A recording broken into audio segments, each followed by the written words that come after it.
हनुमानजुला के भन्छ भोट केमा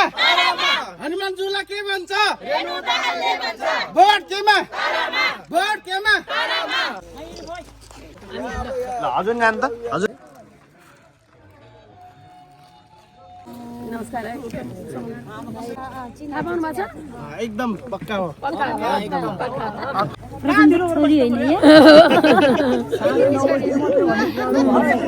झुला चाहिँ अहिले कस्तो छ नि त पहिला कस्तो थियो अहिले अलि परिवर्तन भएको छ यो भन्दा नि परिवर्तन गर्नुहुन्छ भन्ने आशा छ कसले रेणु दाहाल किन नि रेणु दाहालप्रति यति अपेक्षा तपाईँको उहाँको काम चाहिँ एकदम राम्रो छ उहाँ चाहिँ गरिरहनु हुन्छ नि भरतपुर नि कति राम्रो गर्नुभएको नि उहाँ जस्तै यहाँ नि गर्नुहुन्छ भन्ने आशा छ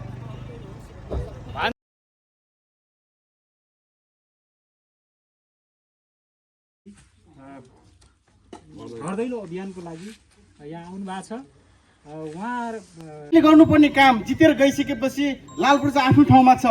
तर आन्तरिक रूपमा गर्न सक्ने भन्ने खालको काम चाहिँ के हो भने बाटो र विद्युत अनि त्यसपछि यो के अरे जङ्गलको सीमाङ्कन विभिन्न खोला तटबन्धन के अरे गरिदिनु हुन अनुरोध गर्दै मेरो भनाइहरू यहीँ टुङ्गाउनु गर्दै फेरि पनि यो समय दिनुभएकोमा विशेष धन्यवाद छैन भन्नुभएको छ यो शब्दमा मात्रै सीमित नहोस् यसलाई कार्यान्वयन यसै क्रममा हामी अब यसलाई रोजगारी हुन्छ है सबै गर्ने हो यति त हुनुपर्छ है विशेष सम्भावना बोकेको र विकासको माहौलमा निरन्तर अगाडि बढिरहेको नगरपालिकाको रूपमा परिचित गराउनको लागि पनि तपाईहरुको भोट एकदमै महत्त्वपूर्ण छ त्यसैले भोट हाल्ने कुरामा कति पनि कन्जुसाइ नगर्नु होला निष्पक्ष तरिकाले स्वच्छ मनले तारा चिन्हमा भोट हालेर यसपालिको प्रतिनिधि सभाको निर्वाचनमा हाम्रो प्रिय दिदी भरतपुर महानगरपालिकाको पूर्व नगर प्रमुख रेणु दाहाललाई विजय गराउनको लागि पनि म विशेष अनुरोध गर्न चाहन्छु पोलहरू खसालेर यहाँ अन्डरग्राउन्ड बिजुलीको तारहरू हालेर यसरी ल्याउने बस्तीमा बत्ती बाल्ने योजनामा सबै भएर प्रक्रिया अगाडि बढेर यहाँ पोलहरू खसेर पनि निकुञ्जले त्यो काम अगाडि बढाउन दिएन काम रोकियो त्यो पनि तपाईहरुलाई सायद जानकारी होला जानकारी छ नि अनि यो पनि भयो बत्ती बाल्ने कुरामा पनि त्यति बेला त्यसरी भयो अब यी बाटाघाटा तटबन्धनका कुराहरू सबै चिजहरू शिक्षाका कुरा स्वास्थ्यका कुरा हैन यहाँनिर अब केही भएका छन् पहिला भन्दा केही भयो त्यति बेला अध्यक्ष प्रचण्ड यो क्षेत्रका सांसद हुँदाखेरि धेरै चिजहरू सुरुवात भएका थिए धेरै राम्रो हुनेवाला थियो तर बीचमा पछिल्लो फेरि यहाँ अर्को चाहिँ संघीय सांसदबाट जसरी पहिलाको त्यसलाई टेक ओभर लिएर अगाडि बढ्न पर्थ्यो त्यो लिन नसकेको कारणले गर्दाखेरि तपाईहरुले देख्ने गरी सबै चिजहरू हुन पाएको छैन पक्कै पनि तर पनि यहाँ हाम्रो प्रदेश सांसदको रूपमा ठाकुर प्रसाद ढकाल दाजु हुनुहुन्छ उहाँले धेरै चिजहरू खास गरेर यो हनुमान झुला यो ठाउँमा उहाँले धेरै लगानी गर्नुभएको छ हिजो मेयर हुँदा नि गर्नुभएको अहिले प्रदेश सांसदको हिसाबले पनि उहाँले गर्नुभएको छ गरेकोलाई गरेको हो भन्नुपर्छ यो कुरा हामीले बुझ्न जरुरी छ सबै साथीहरूलाई म अनुरोध गर्न चाहन्छु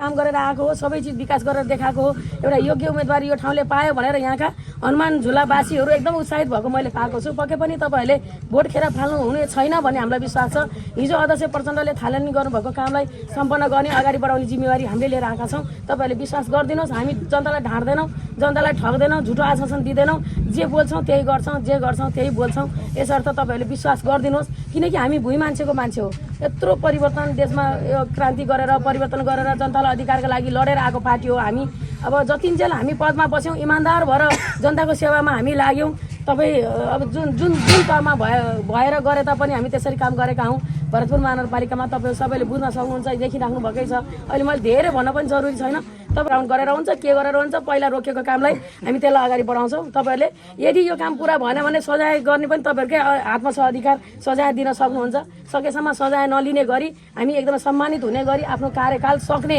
हाम्रो त्यो विगतदेखि परम्परा छ भरतपुरमा तपाईँले देख्नुभयो 2 कार्यकाल मेयर भएर सम्मान स्वरूप म विदाय भएर आएको छु। सब जनताले सबै पार्टीभन्दा माथि उठेर होइन सबै पक्षलाई एउटा अभिभावकत्व दिएर मैले त्यसरी काम गरेर आएको हो। त्यसकारण एउटा लामो अनुभव छ, ठुलो एउटा त्याग तपस्याको इतिहास सबै चिजहरू छ। यो सबै यो भुइँ मान्छेको नेतृत्व हो। हामी सर्वहारा वर्गको पार्टी हो यो पार्टी भनेको नेपाली कम्युनिस्ट पार्टी। त्यसर्थ तपाईँहरूले हिजो नि विश्वास गर्नुभएको, आज नै गर्नुहुन्छ, भोलि नै गर्नुहुन्छ, मलाई विश्वास छ। यसर्थ पहिलो काम भनेको बत्ती बाल्ने, दोस्रो काम भनेको यहाँ बाटो अब यहाँ अहिले थोरै ठेकानी भएको छ होइन, त्यो उच्च स्तरीय ग्राभेलको काम अगाडि बढ्दैछ, त्यसलाई निरन्तरता दिने। त्यो सकेर अब भोलिको दिनमा हाम्रो कार्यकालमा हामीले तपाईँहरूले जिताएर पठाउनु भयो भने अब यो उच्च स्तरीय ग्राभेललाई कालोपत्र गर्ने काम पक्कै हुनेछ, किनकि यो हुलाकी सडकको रूपमा यो परिणत भइसकेको छ। यसलाई निरन्तरता दिने, यसलाई कालोपत्र सडक बनाउने, मुख्य सडक अरू भित्री सडकहरूलाई पनि व्यवस्थित गर्ने, उच्च स्तरीय गर्ने कुराहरूमा पनि हुन्छ। यी खोलाहरू छन्, धेरै खोलाहरू छन्, ठाडा खोलाहरू छन्, त्यसले पनि थोरै अब अलिकति पानी पऱ्यो कि उर्लिएर आउने अब अवस्था छ। तपाईँहरूको चाहिँ यहाँ क्षति, मानवीय क्षति, अब बाली नालीको क्षति भइराखेको छ। यो खोलाहरूले पनि होइन यो विषयलाई पनि मध्यनजर गरेर त्यसलाई तटबन्धन गर्ने। हुन त अहिले ठाकुर दाइले गरिराख्नु भएको छ, हिजो मेयर हुँदा अहिले सांसद हुँदा नि थोरै धेरै भएको छ। त्यसलाई निरन्तरता दिएर सकेसम्म केन्द्रबाट ठुलो बजेट ल्याएर तपाईँहरू देख्न सक्नुहुन्छ भरतपुरमा नारायणी तटबन्धन जस्तो बृहत योजना, झन्डै 4 अर्बको योजना ल्याएर नारायणघाटको नारायणी नदीको पुरै तटबन्धन हामीले गरेर सकेका छौँ। हामीले बोलेर होइन काम गरेर देखाएका छौँ। तपाईँले सबै चिज विगतको पृष्ठभूमि हेर्नुहोस् दाहालको काम गरेका छ कि छैन, तपाईँहरू आफू मनन गर्नुहोस्, आत्मसात गर्नुहोस्, छातीमा हात राखेर तपाईँहरूले मूल्याङ्कन गरिदिनुहोस्। भोलि पनि गर्ने हो। अब धेरै अनुभवले हामी अलिकति त्यो सबै चिजबाट पनि हामी पोख्त भइसकेका छौँ। जनता